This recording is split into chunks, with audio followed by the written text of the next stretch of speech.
오늘 주신 말씀은 누가복음 13장 10절로 17절 말씀입니다. 누가복음 13장 10절로 17절 말씀 받들어 읽겠습니다. 예수께서 안식일에 한 회당에서 가르치실 때에 18해 동안이나 귀신 들려 앓으며 꼬부라져 조금도 펴지 못한 한 여자가 있더라. 예수께서 보시고 불러 이르시되 여자여 내가 내 병에서 놓였다 하시고 안수하시니 여자가 곧 펴고 하나님께 영광을 돌리는지라.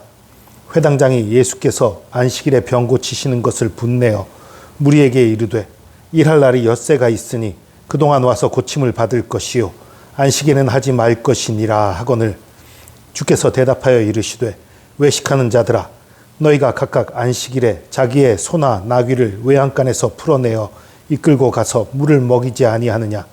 그러면 18해 동안 사탄에게 매임받은 이 아브라함의 딸을 안식일에 이 매임에서 푸는 것이 합당하지 아니하냐. 예수께서 이 말씀을 하심에 모든 반대하는 자들은 부끄러워하고 온 무리는 그가 하시는 모든 영광스러운 일을 기뻐하니라. 아멘. 예수님이 안식일에 한 회당에 들어가셨어요.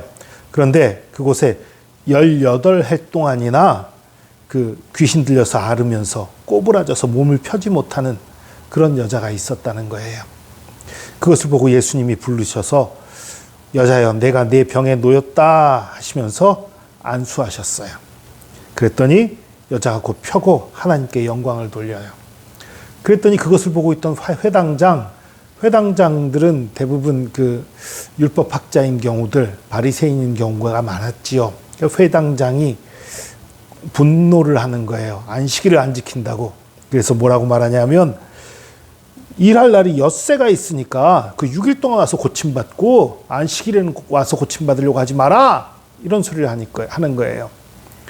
그 소리를 듣고 예수님이 말씀하십니다. 외식하는 자들아 너희가 각각 안식일에 자기 소나 나귀를 외양간에서 풀어내어 이끌고 가서 물을 먹이지 아니하느냐. 안식일은 일하지 말라고 되어 있지만 소나 나귀들을 끌고 가서 물 먹이는 그 일은 하는 거예요. 그렇지 않으면 가축들의 건강에 심각한 문제가 생기거든요. 그러니까 가축들을 끌고 가서 물 먹이는 일, 그 정도는 하는 거예요. 왜 용서가 됩니까? 가축들 살려야 되니까 용서가 되지요.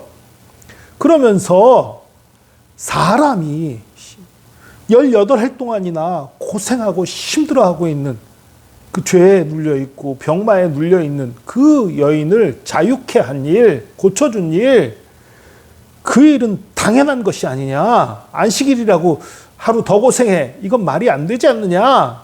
예수님이 그 말씀을 하신 거예요.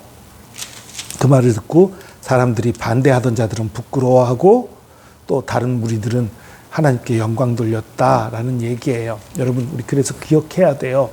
하나님의 말씀을 따르는 우리들은요, 교회에서 어떤 예배 의식이나 교회에서 지켜야 되는 법도들, 그런 것들에 너무 주목하고 그것들에 막혀서 정말 중요한 사랑과 자비와 하나님의 의, 이런 것들을 버리는, 그런 것들을 뒤로 하는 어리석음이 있어서는 안 되는 것입니다.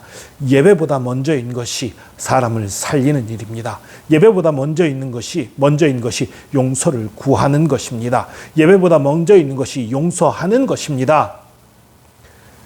마태복음에 분명히 얘기하잖아요. 형제에게 잘못한 것이 있으면 예배하기 전에, 하나님 앞에 제물 바치기 전에 먼저 가서 사과하고 라고 얘기하시잖아요. 예배보다 먼저 된 것이 사람을 고치고 자유케 하는 것입니다. 그러면 사람들을 자유케 하고 우리 마음을 편하게 하고 고치고 그런 일들에 해당되는 거면 얼마든지 우리가 전통적으로 알고 믿었던 것들에서 떠나고 벗어나도 되는 건가요? 그런 건 아니에요. 그것도 원칙이 있어요. 어떤 사람들은 봐라, 안식일에도 이런 율법에 얽매이지 않고 안식일에도 병을 고치신 예수님이시지 않냐. 그러니까 사람을 살리는 거, 자유케 하는 게 더 중요하지 않냐. 그러니까 동성애자들도 죄에 눌려서 쩔쩔매고 있는 그들에게 자유함을 주는 게 옳지 않겠느냐. 이런 논리로 말하는 사람들이 있어요. 이렇게 예를 들자면이에요. 그런데 그럴듯해요. 동성애하는 건 죄다라는 그 죄책감에 눌려서 쩔쩔매든 사람들을, 그것을 그냥 전통적으로 죄라고 했으니까 계속 정죄하기보다는 예수님의 그 자비하심을 얘기하면서 사랑으로 용서하는 것을 얘기하면서 자유하라 말해주는 게 오히려 더 맞을 것 같은 그런 착각이 우리 속에 들 수 있어요. 그런데 여기서 중대한 문제가 있습니다.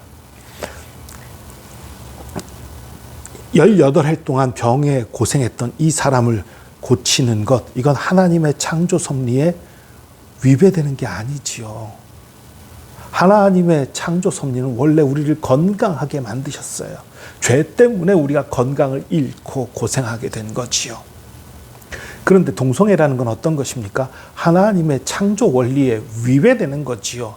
남자와 여자가 끌리게 돼 있는 하나님의 창조 원리를 떠나서 남자끼리 여자끼리 아니잖아요.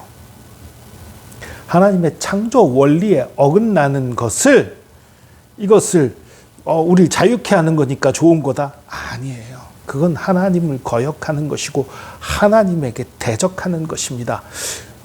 요즘 막 그렇게 얘기하죠. 자기 성별을 정할 권리가 자신에게 있다. 무슨 의미예요? 하나님의 자리를 내가 차지하겠다는 거예요. 하나님이 우리에게 천부적으로 부여한 그 성보다 내가 원하는 성을 주장하는 것이 더 중요하다는 거예요. 내가 하나님의 자리에 올라가겠다는 거예요. 그게 요즘 그 동성애나 아니면 성적인 어떤 그런 그 자유에 대한 얘기를 하는 것들, 그 속에 담겨 있는 함정입니다. 그런 것은 절대 속지 마시기 바랍니다. 하나님의 창조 원리, 사랑의 원리에 위배되는 것들이에요. 그것들에 위배되지 않는 것이라면 우리가 율법에 얽매여서 괴롭게 하고 힘들게 하는 것은 벗어나는 것이 좋습니다.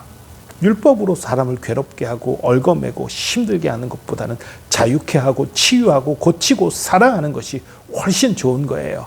그러나 그 방금 말씀드린 창조의 원리에 어긋나서는 안 되는 거예요. 하나님의 사랑의 원리에서는 어긋나서는 안 되는 거예요. 그 선만 지킨다면 때로는 율법 같은 것 중요한 게 아닙니다. 많이들 우리가 전통적으로 이것이 옳다라고 했던 것 중요한 거 아니에요. 정말 하나님의 사랑과 은혜를 드러낼 수 있는 것, 정말 우리에게 자유를 줄 수 있는 것, 우리를 정말 행복하게 할 수 있는 것, 우리를 정말로 예수 그리스도께 가까이 다가가게 할 수 있는 것, 그런 것들이 훨씬 더 중요한 것입니다. 예수 안에 있는 자유함을 누리며 예수님이 우리를 정말 사랑하시고 우리를 고치시는 분이라는 것을 믿으며 주님과 함께하는 저와 여러분 되기를 축복합니다. 기도하겠습니다. 주님 감사합니다. 우리의 힘, 우리의 능력, 우리의 모든 것 되심 감사합니다. 주님, 많은 사람들이 여러 가지 율법들, 여러 가지 우리의 규칙들, 여러 가지 우리의 생각들, 그런 것들로 많은 사람들을 제한하고 얽매고 힘들게 하는 그런 모습들이 있습니다. 주님, 우리가 그런 어리석은 틀에 매이지 말게 하여 주시옵소서. 예수 그리스도 안에 있는 참 자유함을 누리게 하여 주시고 예수 그리스도 안에 있는 참 자유함으로 다른 사람 또한 자유케 하며 치유를 전하며 권능을, 하나님의 사랑과 은혜와 능력을 전하는 그런 삶을 살 수 있도록 인도하여 주시옵소서. 다만 우리가 창조의 섭리라는 그 선을 기억하고 그 선을 벗어나는 어리석음에 빠지지 말게 하여 주시고 주님이 정하신 그 선 안에서 자유하며 사랑하며 베풀며 나누며 주님 안에 하나 되는 그런 저희들 될 수 있도록 복 내려 주시옵소서. 함께 하심 감사드립니다. 주의 사랑과 은혜에 감사드리며 예수 그리스도의 이름으로 기도합니다. 아멘.